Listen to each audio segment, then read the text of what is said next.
I lied. But no one asked why.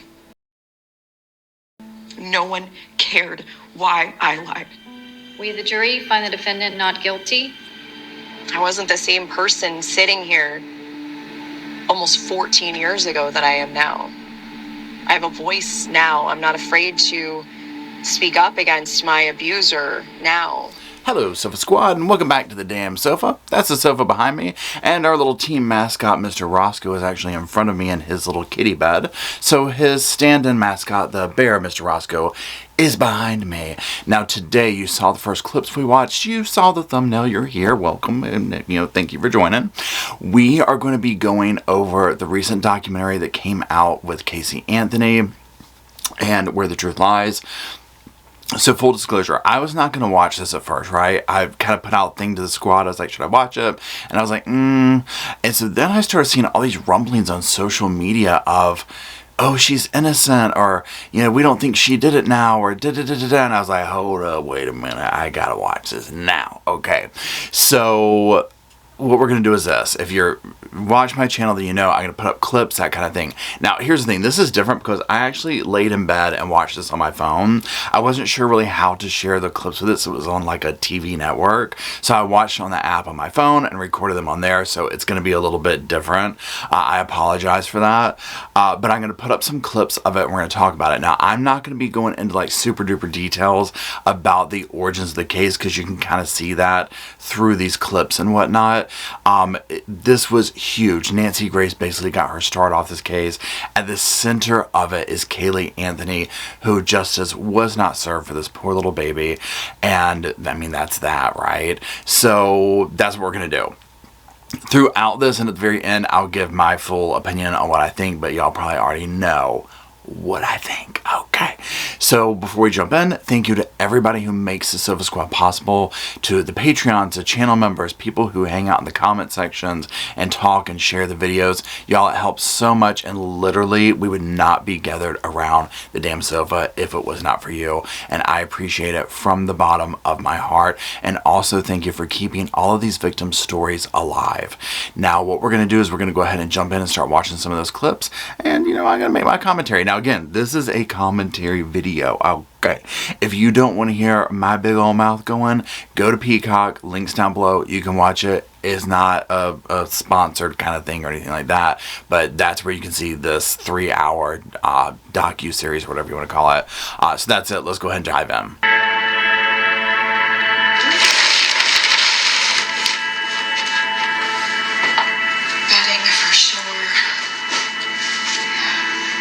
I have part of my life in several bags.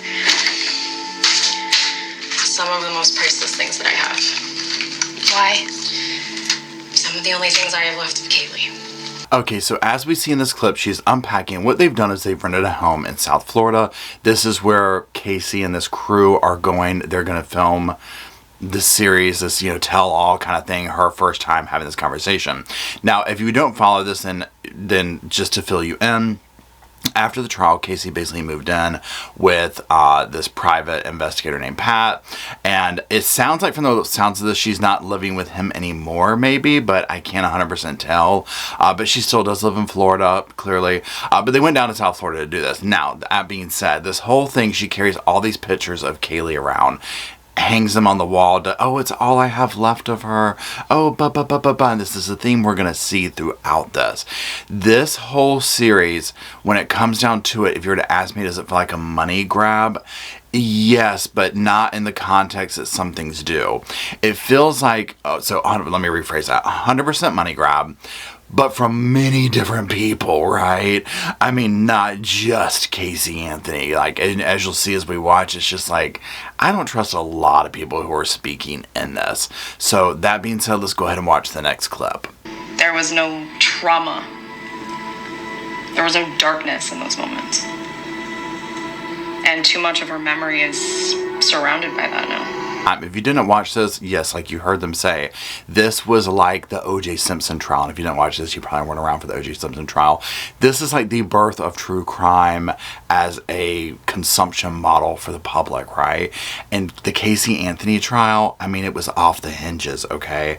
Now, you saw all of this. The evidence during this time, if you followed it, I was actually working at a salon during this time, and we had this on the whole time. I mean, the behavior, so many bizarre things, and what you're going to see in this docuseries is her trying to take control of the narrative, trying to, again, shift the blame away from her. I have known people like Casey, and this is the most that I've seen her interact as normal, meaning not in the courtroom, like that kind of thing. I mean, obviously, right? Unless you knew her personally, this is the most I've seen her do stuff. When I was watching this, I was like, oh my gosh, her behaviors, the way she talks about things, all this kind of stuff, not even getting into the context of it, I was like, is like every narcissist, lying sociopath person I've ever known. Obviously, I'm not a professional to diagnose someone with that, but this is just my experience, and I still see this present even in this kind of behavior stuff.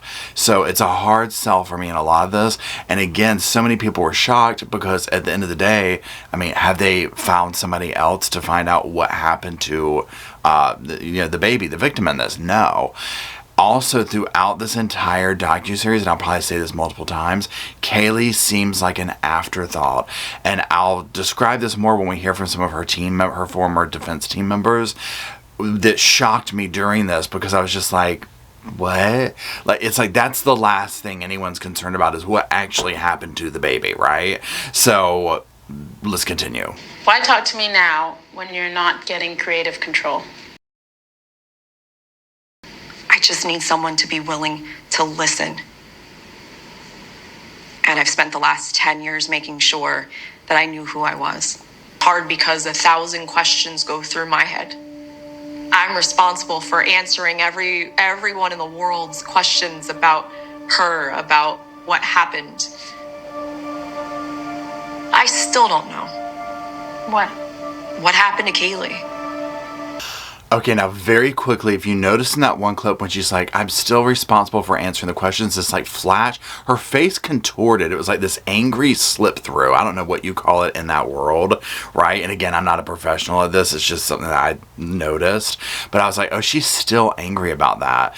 This level of course you're going to have to answer questions about that. Everybody wants to know, right? Now you see right here, she says, I still don't know what happened. I still don't know. And remember that because the storyline of this series is too perfect. It's too tied together with a ribbon on top. Here we are in the first episode. We don't know what happened. I still don't know. And then by the end of it, it's bam! Here we are, this realization, and this is who did it and what happened. You know, it's all too perfect. Now, this whole thing about why wait this long, because she needed some money. And to me, I can 100% personally tell, I shouldn't say that, it's my opinion, that she has had 10, 14 years, however long it was, to sort through the evidence, go through all this stuff, and piece together these stories. If you have dealt with people like this in your lifetime, then you will know that, and I don't know how to really say it quite right, but they're masters of manipulation. They can go through and piece things together and sell it to almost anyone. Now, they usually will tell on themselves eventually, right? And I do see her do that in this series. But just keep that in mind, and I'll make note of things as we go along to circle back to the, I don't know what happened, or, whatever might come up. So let's continue. My defense team was very adamant about making sure that I was able to have a fresh start after the trial. I didn't receive any help or assistance from my biological family. I was given a little bit of money from my defense team to start to get on my feet. They're not just my legal team, but my surrogate family here. Now, if you watch this, you'll know Casey threw her family under the bus, her brother, her father, allegations of SA. Now, again, do I know if that happened or not? No, right? I couldn't begin to tell you. Unfortunately, in this whole dynamic, and back then especially. So much of this, I look back when I talk about it, I'm talking about back then, because that to me was more of an authentic Casey. I mean, the behavior we saw, the things coming out of her mouth, this almost like spitefulness about she was controlling the narrative of her daughter. It was very bizarre. And so all these things were coming out, so on and so forth. Every family has their issues. I'm not trying to say that the Anthonys, I'm talking about the parents, brother, all that, are perfect, right? I mean, I don't know. I don't know if these allegations that the father was cheating on the wife and all this, about money and all this kind of stuff, right? I don't know. So I'm not trying to sit here and make it sound like, oh, they should be perfect in this and that. That's not the case at all, right? I think there's definitely stuff going on there. Do I believe the story she's trying to sell us in this? I mean, you listen to how she tries to sell it, and we'll figure that out here in a little bit. Pat McKenna was lead investigator during my case. I've been working for Pat McKenna as his research assistant for 10 and a half years. Okay, so I guess we'll make a file and print out. Give me 2 seconds and I'll see if I can word search the document and find it. Now, here's my thing. When they make these things, that they're like, okay, let's do a scene here of like you working so we can get like this, natural setting. And I'm like, you've been working for your private investigator dude for 10 years, and this is what you've been doing. Let me control F the document and get to the bottom of this case, Pat. It's the whole reason I'm doing what I'm doing now, to pay forward everything that was done for me. I've spent the last 10 and a half years doing primarily criminal defense work, because I don't ever want to see someone be pigeonholed by not only law enforcement, but the media. Be railroaded like I was. I don't know what she thought would have come of this any other way. And to me, the proof is in the pudding, because half these people they interview here, it's former best friend. The only people dealing with her, it seems, are the defense team, and not even Jose Baez, right? It's like these other people, like some key people are missing from this doc. But I'm like, well, what did you think the media was going to do? Now, granted, I'm not trying to sit here and say, I get it. The media goes into a frenzy and goes crazy, and I get that part. But she fed the fire, okay? Her behavior and things she was doing was 100% not what someone should be doing in this situation. And I get we all react differently and we deal with trauma and stuff like that differently, but there's a baseline, okay? And right from the rip, when you start off talking about, I didn't report my child for 31 days, and when you hear why she says that here in a little bit, it doesn't help her case at all. You took Kaylee to a babysitter's house. Yes. And walk me through. You dropped her off to go to work. Mm-hmm. Okay. Get off of work. I got off of work and I show up to the apartment, knock on the door, nobody answers. I call Zanaya the cell phone and it's out of service. At that point, Yuri affords Casey an opportunity to take him to several locations in the Orlando area in an effort to try to determine where the child may be. He drove her to the apartment where Casey said she had dropped Kaylee off. There was no Zenaida Gonzalez that lived at the place. In fact, that apartment had been vacant for months. And of course, we learned pretty quickly that she was lying about a lot of things. Okay, now this is case in point here. We're hearing from one of the detectives, and again, during this, you hear this evidence, you see this evidence of your daughter's missing for 31 days, and then you're taking the police on wild goose chases. Oh, here's the apartment where I dropped her off at, but actually that wasn't her apartment. Oh, I work at Universal, let's go there. Has the balls to walk all the way in there waving at people, which we're going to hear about, and doesn't work there. I mean, my gosh. Now let's listen to what the detective says that was like. In Yuri's interview with her, Casey said she worked at Universal Studios. And so that morning, Detective Melch went to Universal and found out that she wasn't an employee. She didn't work there. So I told him to stay there, and I would go pick her up and I would bring her to Universal. We would see what she would do, how she would react, thinking at that point she would admit that she was making it up and she didn't really work there. But that's not the reaction we got. She said, oh, yeah, fine. We walk into the HR building where she has told us she has an office. And she's kind of waving at people, and they are waving back. I mean, but they're like, they're waving like You can tell by their expressions that, she doesn't work in the building. She's not somebody known to the people in there. So here is the thing. In this situation, they already know, okay, let's see what she does. She chooses to take it all the way to the edge, literally, ironically, all the way until she reaches a dead end and is forced to say, yep, you got me, I don't work here. Can you imagine? Can you imagine? Now, the story she's going to try and tell us as to why she did this, I mean, come on, right? It doesn't make sense. And that's one thing I hope people will remember is when this trial was going on, this is the evidence that was coming out. It was not good character evidence, right? So when I see her up here crying and telling me this story now, it's a hard pill to swallow because we're starting off at this. This to me is ground zero with Casey. Someone who would do this. Why would you lie to the officers trying to help find your child? And again, the excuse she'll give us is no, that's not it. No, absolutely not. 100% no. Hello. Hello. This is a free call from Casey. An inmate from the Orange County Correctional Center. Casey? Mom. Hey, sweetie. Well, I just saw your nice little cameo on TV. You don't know what my involvement is and stuff? I don't know what your involvement is, sweetheart. You're not telling me where she's at. Because I don't fucking know where she's at. Are you kidding me? That's the first time Casey called her family from the jail. Did you get the impression that she was as upset and worried about her daughter as her mother and her friend were? I think this is her being herself. And just like the detective said, I think that's her being herself. Amen, brother, right? This, again, is the evidence that we saw playing out in court. This is Casey's first reaching out to her family. She's mad at her mother for doing a cameo or a little thing on TV talking about, I don't know, she's involved. Which at that point, I mean, what would a mother think, right?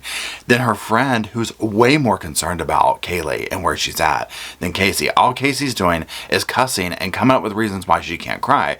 I would argue that the reason she's not crying is because, number one, this had already happened like a month ago. She moved on, right? She moved on. And number two, she knew where Kaylee was, right? That's why she's not helping looking. That's why she's not as invested. We see this time and time again with some of these cases where the person knows what's going on, and it's almost like a laziness on their part, like, I gotta go look. Like they know what happened. They know they're not coming home, so why bother? When I first found out that Kaylee was missing, I was just absolutely blown away. It just doesn't make any sense. In the early beginnings of the relationship, Casey would bring Kaylee over. I saw Casey doing flashcards with her, teaching her how to say words, and that just made me want to be that type of parent to my own child. Now, remember earlier how I said this feels like a money grab for multiple people? Here we go. So, and not all of her friends or whatever, but Tony or whatever, he's made the rounds for years, right? And so there's that. Now, remember what he's sitting here saying here. Wait till we get later into his whole thing. We'll see how that goes. And again, if I'm correct, he was on TikTok kind of dropping stuff on there to help maybe build up this doc. So I'm not buying 100% what he's saying, but right here what he's talking about, this is true. We hear them talking about, and we'll hear her friend talk about, people who saw Casey she was very loving to Kaylee. Kaylee was cared for. Kaylee was this, Kaylee was that. And I think that a person could be two things at one time, right? I have no doubt that Casey took all these pictures of Kaylee, made sure she had snacks, brought her stuff with her and did this and that. I have no doubt about that. But I also think at the same time that Kaylee could have been a hindrance to her. I think at the same time that she could have been jealous of Kaylee from the attention that Kaylee got from like her mother and things of that nature. I think two things can exist in situations like this, which makes it all the more baffling and heartbreaking. The media made it like all she wanted to do was to kill her kid and go out and party. It's not the Casey that I knew. She wasn't ever like the life of the party. She didn't go out with us all that often. Until she herself tells me that she did it, there's no way. No way she killed that baby. With Kaylee's disappearance, I think an accident probably happened. And I think that she did what she always did, and she lied. Okay, now another thing that we'll hear from multiple people through this is in regards to what actually happened.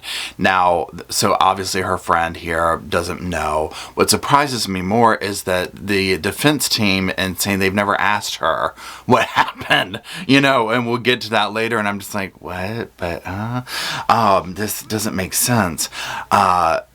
This whole narrative, there's always this whole thing of maybe it could have been an accidental drowning, an accident, something, right? Gave her too much chloroform, gave her too much Xanax, something.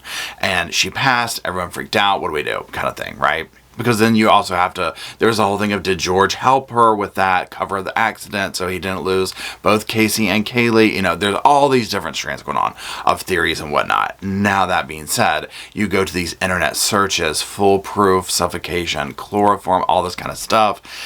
The things that went down the day that she disappeared, One thing that is interesting with this documentary is that Casey, instead of taking ownership of the accident theory, will shun that idea now, because even the accident theory still holds her accountable to some level, right? And what I've seen in this is that she can't even have that level of accountability. When I was friends with Casey, she lied about everything. When Casey was questioned by the police, she said she dropped Kaylee off at this apartment complex. Well, I used to live in that apartment complex. When I lied during this and even prior to, there was always at least some part of the truth that was a part of the lie. Okay, now in regards to the line, again, if you've dealt with people like this, then this will ring so true, because they are good at taking little tiny details and making up a total story around it, which this part right here makes sense. I think that she is, Casey, telling the truth about this of, yeah, you know what, there is always a kernel of truth. Yeah, she worked at Universal, and that's how she was able to pull that off. But then you have to go back over that, and again, we'll get to a part here in a little bit where she's telling why, more in depth, like truly why she lied, but it doesn't make sense. The level of covering up that she's doing, I'm not buying it. July 16, 2008. The day that Kaylee's kidnapping is reported. Hello? Hi. Can you tell me a little bit what's going on? My daughter's been missing for the last 31 days. What are you thinking and feeling on that call? There's no emotion. There's nothing. Nothing. Yeah, it's weird. It's very weird. Okay, now one thing in this, if you look at this, look at how when the woman says, like, what are you thinking and feeling and all this type of stuff, and Casey waits for a second, and then the woman gives her the answer. There's no emotion. There's none. There's none whatsoever. She's very tense. And then she sits there, waits for the woman. It's weird. It's very weird. Casey takes ownership of it. She waits for the information to be given to her, takes ownership of it, because if you take ownership of things, it kind of takes the power away from it, if that makes sense. So this can be all the way, say, there's something that people made fun of you for in high school or college or grade school. Well, if you took ownership of that in a sense, they couldn't really make fun of you anymore for it. Same thing applies to situations like this, in my opinion at least, of she's taking ownership of the oddness, because there's no emotion. She's getting on a 911 phone call where her mother is screaming and crying and upset and saying, my daughter's been missing for 31 days. I haven't reported her because I've gone through other resources to find her. I mean, can you imagine even getting on the phone and saying that? I mean, I would be like, just go ahead and cuff my ass. Take me on down to Central or whatever it's called. Do you have a name? Her name is Denise Fernandez Gonzalez. She's been my nanny for about a year and a half, almost 2 years. I did meet someone named Zenaida Fernandez Gonzalez. She was babysitter, was a nanny. All of that's true. Was not my nanny, was not my babysitter. Again, just further evidence of how she comes up with these lies. If she even met this woman or not, right? We don't know, because she'll kind of contradict herself later. And this is one thing that Casey does, and actually a lot of people do, and this is they contradict themselves throughout this documentary. I definitely think, and well, you know what? I'm sorry. We're going to hold that till the very end. Let's keep watching. So at the time of pulling up here with the cops, you believe what about where Kaylee is? She's okay. That's what I believed the entire time, not just with the cops, every day that I've sat in jail up until the day she was found. I lied to everyone because that was my whole life up to that point. Acting like everything's okay, but knowing nothing was okay. I've had years of therapy, and I'm trying to analyze my own behavior and explain my own behaviors. All of this is a reaction to trauma. Okay, so here we go. She's given a little bit more information. The whole time she thought Kaylee was fine. She was going to get her back. We'll hear more in depth about this. This was a reaction to trauma. So here we go. Let's hear what really took place. That wasn't the reality. Our life at home was a lie. Telling the truth, especially in our house, wasn't allowed. It all comes back to my dad. So here we go, where she is starting to now blame her father for everything, but she's laying the foundation about how this is, I lie because of my dad. Now, one thing to watch also is how nothing is her fault, right? You would think if you were trying to play this off in some sense that you would not blame everything on everyone else. But again, the people who I've dealt with in my lifetime that have these type personalities, nothing's ever their fault. They gaslight and lie about everybody, and they paint themselves to be these, victims, these miracle worker, whatever the case may be, to suit them in that moment. My nightmare last night, it was similar to other things that happened to me growing up. I don't know if it's just flooding back because of going back through pictures and more switches being hit and more trauma. What was the nightmare last night? My father was holding me down and me. That happens again and again and again. Okay, now I had to bleep the word out, but you can imagine what that word might have been, right? Now remember, we heard this come up in the case. We're going to get the behind the scenes versions of why this was brought up, and this is the crux of her argument now of what ended up happening to Kaylee. Again, who am I to say? I wasn't there. But again, she's already told us that within her lies is a kernel of truth. So let's say maybe this did happen, and this is no justification for anything, right? Does that necessarily mean that it happened the way that it took place of, oh, this is what, probably happened to Kaylee or whatever? She's already kind of told us how she operates. So there's that. Let's continue. When I was 8 years old, my father started to come into my room at night. I was physically hurt. Scared because I was physically hurt, and I can't tell mommy what happened. She'll get mad at me. That's what I was told. With my father, the abuse one day just stopped, just before my 12th birthday. Now, one thing I think interesting about this is that she makes sure to say the 12-year-old thing, because that's, when you get into this kind of stuff, that can often be something where an abuser will lose interest when the young person starts to not be young anymore, you know what I'm saying, and get into more of that time of life. Then her brother takes over. Now, she will go on to say that, no, my brother wasn't doing the same things as my dad, so on and so forth. So there's that. Now, we'll hear from the detectives here in a little bit that will say there was no actual evidence ever found of that. Now, that doesn't mean anything, right? We know that some of these things can take place, obviously, years before, and there's no physical evidence, or most of the time people aren't going to come forward and say they actually did this. And obviously in this case, that was the case. This was denied. My brother started coming in shortly after I turned 12, and it stops around the time I turned 15. Okay, so in this, again, if this were to be true, I can't say I wasn't there. This, we know that this happens in cases that are proven, right? That a person's ashamed, they don't want, their mind is so manipulated by somebody that they won't tell people, or they're afraid that, if they do, something will happen to them. And oftentimes when they do, they are then, shamed, or they get in trouble, even if it's from a parent. So there is that, right? Do I think personally that was the case going on here? I mean, again, I wasn't there, I don't know. But her track record of lying and how she is able to research something to lie about, it's questionable. Now, remember, she's also sitting here doing private investigation work with Pat, helping him out in these criminal cases, she's going to have access to, and has probably worked on numerous cases where she's reading how these things play out. So again, I'm not out and out saying like I don't know her story about this. This is a whole new thing. But I'm just saying she has access to materials that would provide her the resources to know how to attempt to sell the story to us.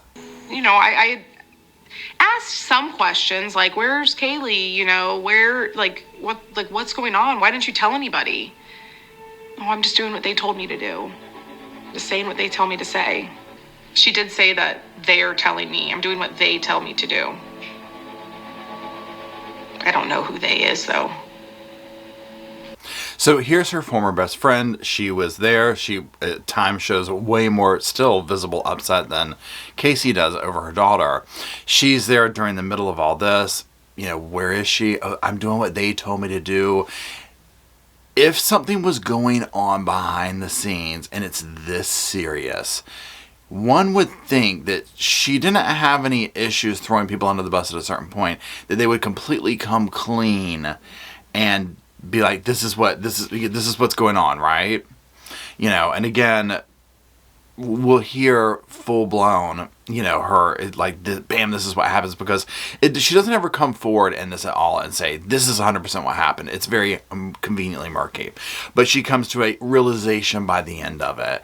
And so it's almost like building up evidence over this whole docuseries of like trying to get you there, but it's a hit and a miss. Why were you lying to the cops? I was doing what I was told. It's really that simple. I was doing what I was told. By my father. Notice when she says some of these things, she blinks really heavily. He was holding me down and ahhing me. My father. These classic signs of like there's something else going on. Her body behavior and all this. Now again, I ain't no professional. You know, I ain't the damn behavior panel up in here. I think they did a video on it at this point. I'll have to watch it after I record this because I'd be very curious. I think that's the name of their channel. But these people who do that for a living, like they study this kind of stuff, because I think they would rip her to shreds, right? There's so much going on in her body language and stuff like that I'm like, this doesn't feel right. And usually if it doesn't feel right, there's red flags going on here. I can tell you about what I remember from that morning. It's not much. The night before was a normal night. Got Kaylee to bed. Woke up the next morning, got her breakfast. I wasn't feeling that great. And I wanted to lay down. Put on the TV, the door was closed, and I had her lay in bed with me. I've been a light sleeper my entire life. Because I'm used to someone opening the door while I'm asleep. I'm used to being on alert, especially with my child next to me. It's part of the reason she slept in bed with me so much. In my bed with pillows stuffed against the wall with the bed up against it so she couldn't fall, so the bed couldn't move. Interesting how she has to add that little thing in there, almost like, look, see, I'm a good mother about the pillows and all that so the bed wouldn't move. Were the doors unlocked to your bedroom? I thought that I had locked it, but maybe not. It's possible that the door was unlocked. I know my dad was at home, but I fell asleep and was asleep for a while. Now, again, she's already hooked us up in the very beginning of, you know, it's not much that I remember. And then again, you notice when she said that I fell asleep and looks down and blinks. To me, these are things where I'm like, she's lying. Like, this is not what happened, right? I mean, I would venture to say most of what she's making up is literally made up. And I was awoken by him shaking me and asking me where Kaylee was, which didn't make sense because I looked next to me and that's where she was. TV was still on. She would never even leave my room without telling me, even if she had to go to the bathroom. She'd never just leave me there. She knew she wasn't allowed to just be in the house by herself. And I immediately start looking around the house. Her room, what used to be my brother's room, in the bathroom, my parents' room, the garage. I go outside and I'm looking to see where she could be. She's not in her playhouse. Where is she? Why is she not here? Didn't make sense. Still doesn't make sense. She'd never done that before. Why that day? Did you look inside the pool? Didn't have to. By the time I came back around from the left side of the house, I came back around towards the front porch. He's standing there with her. She's soaking wet. can see him standing there with her in his arms and hand her to me and telling me that it's my fault, that I did that I caused that. And I just collapsed with her in my arms. What did she feel like? She was heavy. She was cold. As I'm sitting there with her on my lap, just hysterical. Just staring at her, not knowing what to do. He takes her from me and he immediately softens his tone and tells me it's going to be okay. That she was going to be okay. That's what he said to me. I wanted to believe him because I wanted her to be okay. And there you go, everybody, her drop mic moment. So she's going to tell us that she wasn't feeling good. She gets up, she makes sure the bed's very safe. She falls asleep. Her dad wakes her up. Where's Kaylee? Where's Kaylee? Where's Kaylee? They run around searching for her. She walks around the corner. He has her cold, heavy body in his hand. She takes Kaylee. She collapses. He's like, this is your fault. This is your fault. But then when he sees maybe how upset she is, he's like, it's going to be okay. It's going to be okay. It's going to be okay. Okay, keep that in mind, okay? This is the first that we've heard of this. So she's taking ownership right now of it's an accident theory, right? This is where we're going. Now remember, when they record these things, they sit down and do it, and then they break it up and all that kind of stuff, right? So when you see the arc of the storyline, it makes more sense that way. But, so that's what she's saying now. This is, her truth, if you will. So let's keep going. And I don't know how long I sat outside. I don't know where he went. He took her from me and he walked away. I know he went back in through the screen doors and he went back into the house. And I don't know where she went. And I don't know what he did. I just want her back. That's all I wanted this entire time. So he takes Kaylee away from her. She doesn't know where she goes. And all she's known is she's wanted her back this entire time. Now remember, this is what she's saying here, but then she disappeared. 31 days later, she's leading the cops on a wild goose chase, fully well knowing that she has held Kaylee's body in her hands and watched her dad carry her off. Okay, so just keep that in mind. And what about this allegation that George molested Casey? What did you think of that? I don't think that's true. I think there have been a lot of things that said that were just made up for whatever reason. We never found any evidence of that. There was never anything to suggest that other than these letters from Casey. Would you believe her? I mean, given the story that she's told. Aim, damn, and brother, right? And these are the logical questions that one would ask. And just like the cop said at the beginning, the detective said at the beginning, I don't think this is true. I think these were made up along the way. And I mean, that's what I think. I think she made this stuff up when they were going through trial as like whatever needed to happen. One of the techniques that, and we'll hear from it later, I don't know if I'd save the clip, but one of the things that goes on in this is this kind of shows you a little bit maybe how the jury came to the decision that they did, even though I don't agree with it, because they threw so much at the wall to create reasonable doubt, and apparently they threw so much of George in the mix of, did he have something to do with it? That I personally think they just confused the jury, right? I mean, it is what it is, but at the time, I mean, my God, now I'm still not sitting here saying now, oh, I agree with the jury, anything like that. I mean, I'm still shocked to this day that girl walked out of this case. I'm like, I do not know how she pulled that off, or her team pulled that off, whatever. So let's keep watching. I couldn't show that there was anything going on to anyone else. All of the photos that people see of me out during those 31 days, I wasn't out partying. You don't see drinks in my hand. I was there actually working. I was there helping Tony promote. But you weren't going through the cycles of grief. No. During the 31 days, I genuinely believed that Kaylee was still alive. So my father kept telling me she was okay. I just had to keep following his instructions. I mean, this is some super secret society kind of stuff right here. First of all, what doesn't make sense to me is she held the body in her hands. The father takes the body off. Now she's sitting here saying, I genuinely believe she was alive. I mean, really? And then this whole thing again, Casey's had 10 years to go over every little bit of stuff. Oh, with those pictures, I was working promotion. I was doing promotion. She could have been, and I'm not going to sit here and even try and say, look, you know what, something happens to somebody's child, they shouldn't laugh or have a smile at some point, right? This, however, is over the top in combination with everything else going on, right? Doesn't report all the wild goose chase, all this. Then she's out partying, and then she questions, well, why is the media? I don't get it. Why is the media cramping my style? Because of all this, Casey. The bag that she was in, the laundry bag, was part of a set. And we found the other part of the set at the house. The duct tape wrapped around her head was a specific brand of duct tape. That same duct tape was found at the Anthony home. The Winnie the Pooh blanket matched the bed sheet from the child's bedroom. It turned out there were a lot of things at the scene that linked to the home. So again, this is the kind of evidence we're seeing during the trial.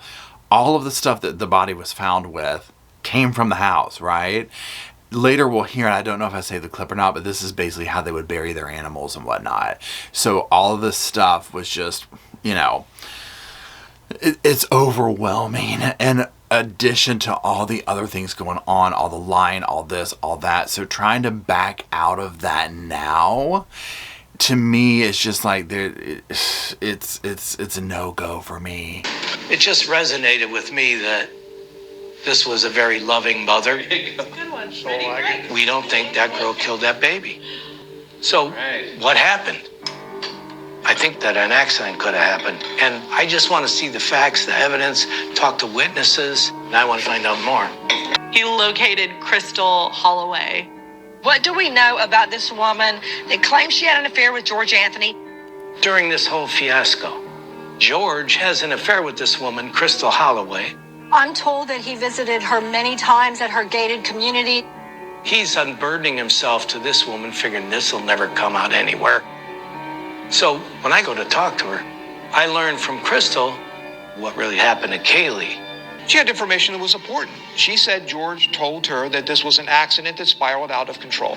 Okay, so here we get further into the accident theory and the team coming up with this is Pat, the investigator. I think that's what happened, was an accident. Now this will morph later on too, and we'll watch that take place as well. Here we hear about the affair, the this, the that. You can see how all of this stuff, this was such a messy case, right? Not only obviously the loss of poor little Kaylee, but the way it was. There's so much stuff to throw at the wall for the jury to look at. It's like, whoa, what? Like, what is going on here?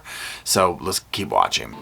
Casey has never told me what happened with Kaylee, but I think the evidence in this and the science support that it was most likely an accidental drowning that really did snowball out of control, where no one acted like you're supposed to act when an accident happens. Now, I guess the part of this that really throws me off in hearing this, Casey has never told me what really happened to Kaylee, but I think that this is what happened. And again, I'm not a lawyer or anything like that, so I've sat here and tried to figure out, why does so many of her defense team who, is up here, this is the, she didn't do this or that or whatever, but yet none of them are like, well, we don't actually know what happened. She never told us what really happened, but we think something happened, an accident or whatever. So on one hand, they're admitting that in some situation she had something to do with it, whether it's an accident, a cover-up or whatever, but then also saying, well, she's never told us. And so I guess to me, I'm like, and I'd be curious to hear in the comment section, it's almost like, okay, we don't believe that she intentionally took the life of her. We're not going to ask questions beyond that. We're just going to fight those allegations. And that's where I feel like, my God, this is so heartbreaking, because I feel like at the end of the day, Kaylee is such an afterthought to all these people, right? Because, her death has gone unjustified, right? Everyone's free that was, had something to do with it. Whether you go with the accident theory, whether you go with it was just George, or it was George and Casey, nothing happened to anybody. Her remains had no shoes. She could clearly open the door to get out to the pool. We have the photograph. She can open the door to go outside. Cindy mentioned something like that to the people at work and to the police a few days later. You can ask Sergeant Allen. I put that all out there. I mean, I went with even, what if she accidentally drowned, where she forgot to take the ladder off the pool. I believe the most likely thing that happened in this case is that the child accidentally drowned. That's what I believe. So again, here we're going with the accidental drowning theory, all this kind of stuff. Oh, look, her shoes were gone. She could get to the door, so on and so forth. Now, what we will also see is that Casey doesn't want to take any kind of responsibility even for that, where at the time it helped get her out of trouble, right? Because you had all these different theories that kind of muddied the water. So let's keep going down this rabbit hole. There is absolutely nothing that Casey could ever say to anybody that is going to make me believe that she wasn't in some way responsible or involved with Kaylee's death. So the lies make it hard to not think that she did murder this child. When the story broke and the nanny's name got dropped, Zanny the nanny, I stood up and said she was using Xanax to babysit her kid. I fully believe that Kaylee was overdosed with Xanax. Did you ever give Xanax? No, Kaylee? I never gave Kaylee anything other than cold medicine when she had a cold. That was some concocted bullshit story, whether by the media or someone affiliated. Okay, tons of people came to the same conclusion. If you've dealt with people like Casey Anthony, then you'll know that for them to sit here and say, oh, Zanny the nanny, as like a throwing it in everyone's face type situation. Obviously, when it blows up in their face, they try and recoup that. But it's almost like these kind of people are so in love with themselves and their lies and how they can like get over on people that they'll do stuff like this as like a way to mock everyone. So many people were like, Zanny the nanny. I mean, really, come on. Now, also you see Tony here. He's made the rounds over the years, right? And he's still making them here with Peacock. His tune will change here shortly. See how adamant he is about all of this, right? And then we'll see here in just a little bit how his tune all of a sudden just magically changes as to what really could have happened. I never saw Casey with Xanax. I never saw her give Kaylee any Xanax. But just the fact that Zanny the nanny was said just sent a light bulb off in my head. Now, again, I do think it's good that they show this because, again, if he's saying, I mean, he would possibly know. I've never seen her with that. I never saw her do that. Now, what mother is going to sit here and let someone see her do that to her kid? You know what I'm saying? Like, I mean, come on. Like, that fresh into a relationship, that's going to probably be a secretive thing. So I wouldn't expect him to see that. I don't think she's that brazen, right? But it would not surprise me. Now, I forgot to mention this earlier in the last clip when she said, I've never given her anything other than cold medicine when she had a sick, was cold or whatever. Interesting that she felt the need to say that, because then what it made me think is I'm like, oh, so it was really cold medicine that she was giving her. Maybe not Xanax, but it was cold medicine that she was giving her, and that's how she was babysitting her. Now whether that led to something, who knows? But I personally do believe that something of that flavor was going on with poor little Kaylee. I've never asked her about what occurred with Kaylee. I know what her experience has been vaguely, but in terms of digging in to the details of it, I've always given her space, and I respect her boundaries. She's been through so much that it's not my place to do anything but love and support her and give her space to tell her story in the time that she feels comfortable doing that. Yeah, I mean, why bother? You got her out of trouble, so, so be it, right? What happened to Kaylee? I never pushed. I'm trying to provide a safe environment for this kid. Hopefully make sure she don't implode, because she could, I always thought, who knows what could happen to her. I know that hearing some of this is going to make them hurt too, because they're going to feel my pain. And that, more than anything, is the main reason I haven't talked about it. Again, remember how I said these personality types are going to always be the victim. They're going to always be the little, angel. I haven't talked about it because I don't want them to hurt and feel my pain. Okay, yeah, got it. Now, here's the other thing. Still blows my mind to hear all of these people on her case. Well, we've never really asked her what happened. I mean, I'm just like, is that a thing? Like, I'm just like, do defense attorneys not want to know what really took place?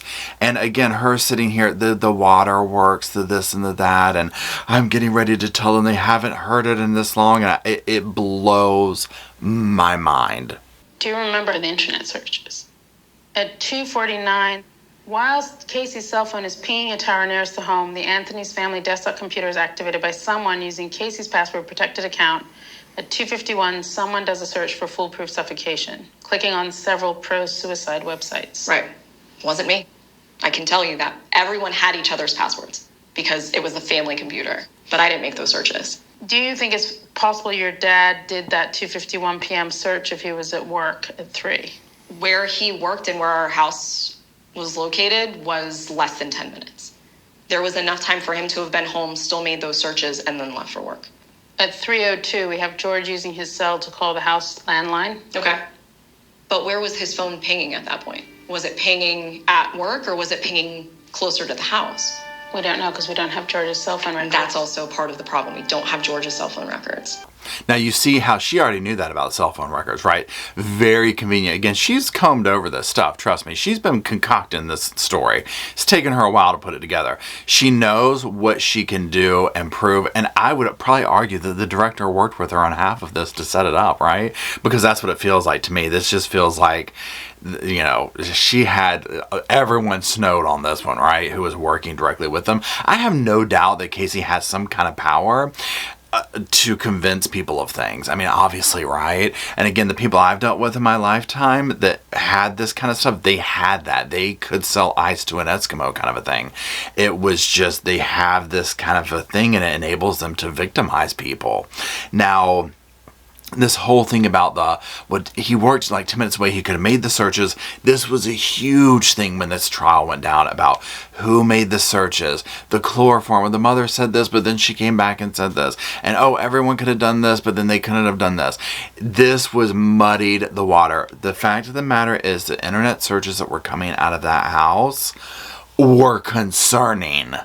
Okay, now go ahead and put your sofa seatbelts on for this next part. We're going to hear from the friends who are so convinced of, Casey this, Casey that, and we'll see this change of heart. Now, this is in regards to when the director is telling them, look, or whoever's interviewing them. I don't know if it's the director at this point, but I'm just saying, I figured it was. So the interview has let them know, like, look, you know what? George was the star witness for the grand jury, and he knew it was going to be death penalty, so why did he want his daughter to go to the gallows? Kind of a thing. We make this a direct jump to this. And this whole thing of, well, on the media, he's saying this, but behind scenes, he's going back and saying A, B, and C to the cops and whatnot. Now, if you follow true crime, you already know a lot of the times the cops, look at the Idaho 4 situation right now. We don't have any not witnesses, what's the word I'm looking for? We don't have any suspects, they are keeping a narrative in order to catch someone. So now I'm not trying to make excuses for George either, because at the end of the day, I don't know, right? But I would completely see where I'm like, well, of course he would go to the media and paint a certain picture, and then behind the scenes be kind of talking to the cops, because it's like they don't want Casey to think that they're on to her. That is, why would you put yourself in this situation? Or even flirt with the idea that it will end up with your daughter being going to the death penalty. Right. So that's the situation we have with George. Why did he want his daughter to die? For an accident? I have no idea. Covering up his own tracks or something, I guess.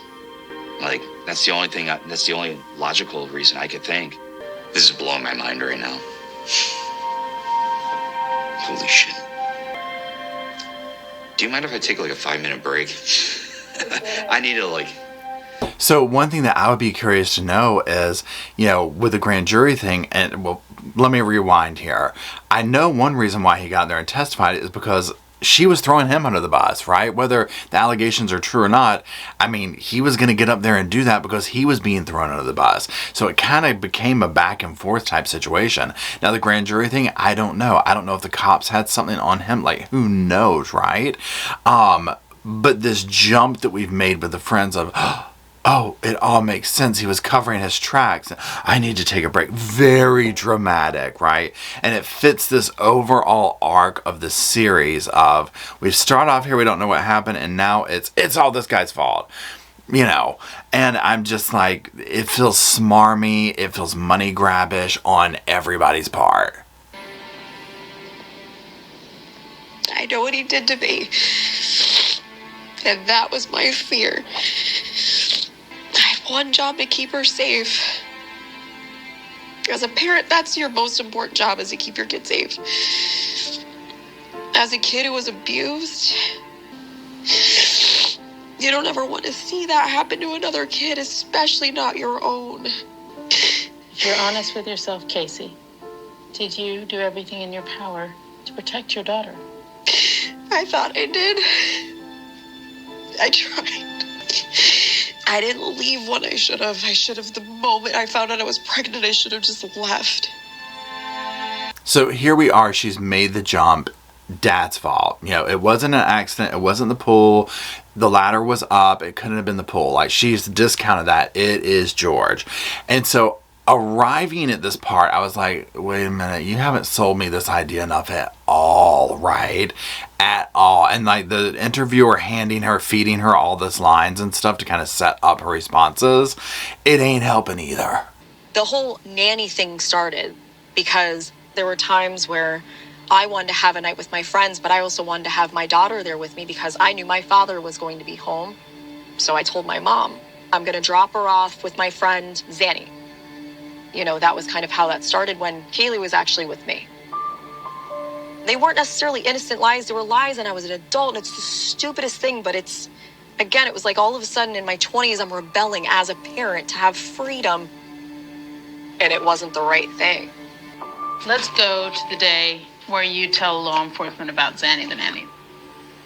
Your dad told you to say that? He told me to tell the cops what I told my mom. He wanted me to be biggest and best liar that I could be. I mean, it's just, you see where I'm like, huh? What? I mean, it's such a far jump. It's such a far jump. And again, to see her behavior, and you hear from the people who are dealing with her, and they're like, yeah, no, this is, nope. This is a tall tale if I have ever heard one. What happened those 31 days, if you remember? I was meeting up with George when he was asking me to meet him at the house. He had me hook, line, and sinker, waiting for him to tell me where to meet him. He kept saying if I did what he wanted me to do, tell Cindy what he wanted me to tell her. Because if I did what he wanted me to do, he had me the whole time thinking Kaylee was alive and she was okay. The entire time. But why would he do that? I've been living with this and living with the same question. And it's my life. And that's a hard thing for me to reconcile.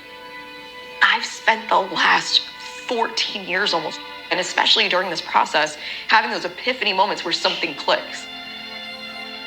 Watching for the first time George's clips from the funeral, where he's talking about missing the smell of her sweet sweat. I know. I've always had my eyeball on George, and the pool, it didn't make sense to me. No 911 call. If that's what would have happened, there would have been a 911 call. It's just my thoughts. The ladder wasn't on the pool, so So none of that really, it didn't. None of it makes sense. Didn't make total sense, Well, my thought was that he was using that as a way to cover up. Even then, what he had done, whatever this accident was that he had done to Kaylee, and I got to tell you this for the first time,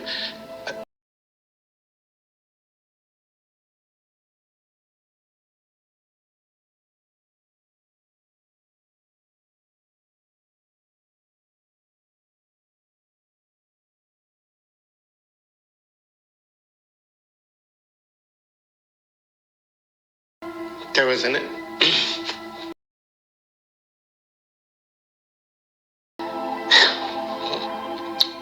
there was an accident.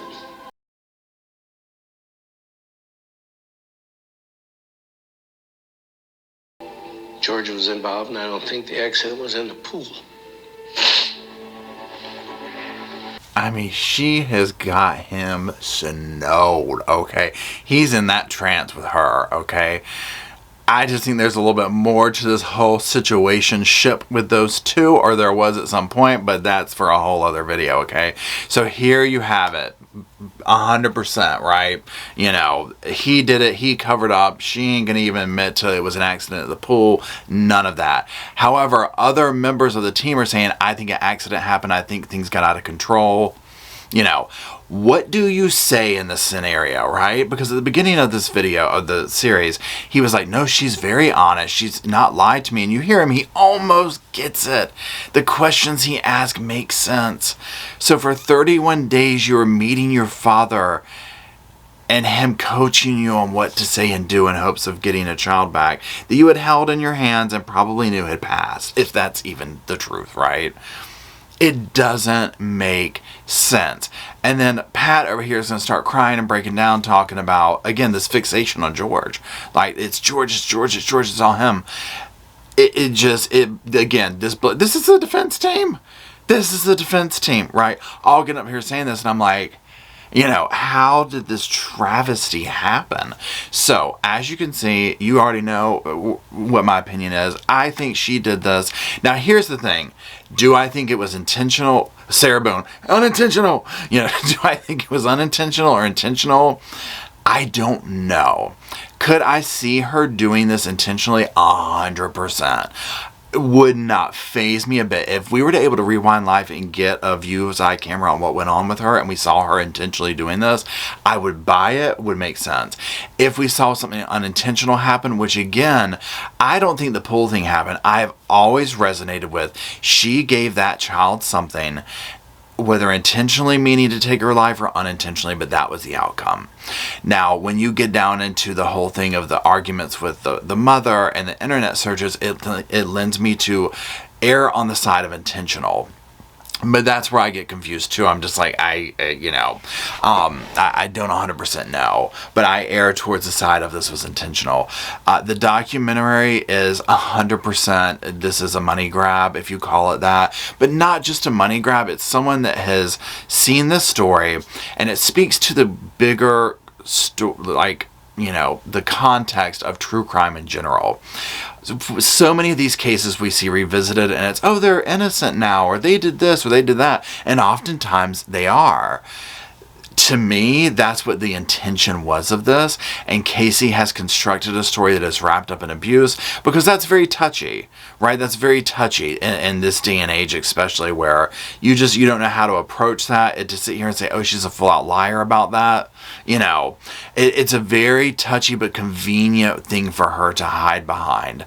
And I think she's taken many years to construct this story and piece together the evidence, and this is where she's at with it. And this is what, you know, she's going to present. I don't believe it. I don't believe the story at all, right? I do not believe this. And I think that the documentary was a complete mess. I do not think that this sold me.